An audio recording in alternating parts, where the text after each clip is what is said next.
জনপ্রশাসন সংস্কার কমিশন জনপ্রশাসন ক্যাডারদের প্রস্তাবগুলো বিবেচনা করবে বলে জানিয়েছেন মন্ত্রণালয়ের সচিব ডক্টর মোহাম্মদ মোখলেসুর রহমান। দুপুরে সচিবালয়ে বিভিন্ন দাবি নিয়ে আসা জনপ্রশাসন প্রতিনিধিদের সঙ্গে আলোচনা শেষে সাংবাদিকদের কথা জানান তিনি।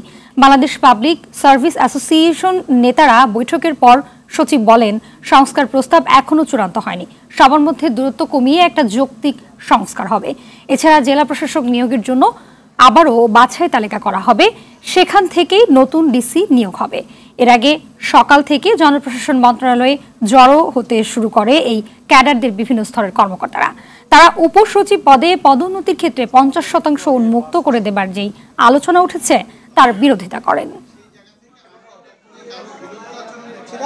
আমরা একটা রাষ্ট্রকে জনপ্রশাসনকে কোনোভাবে যাতে অস্থিতিশীল না করা হয় সেজন্য আমাদের কর্মকর্তারা এখানে এসেছেন বিনীতভাবে অনুরোধ জানানোর জন্য।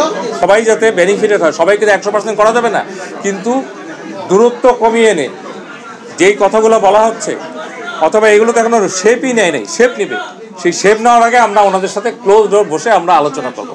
That is final.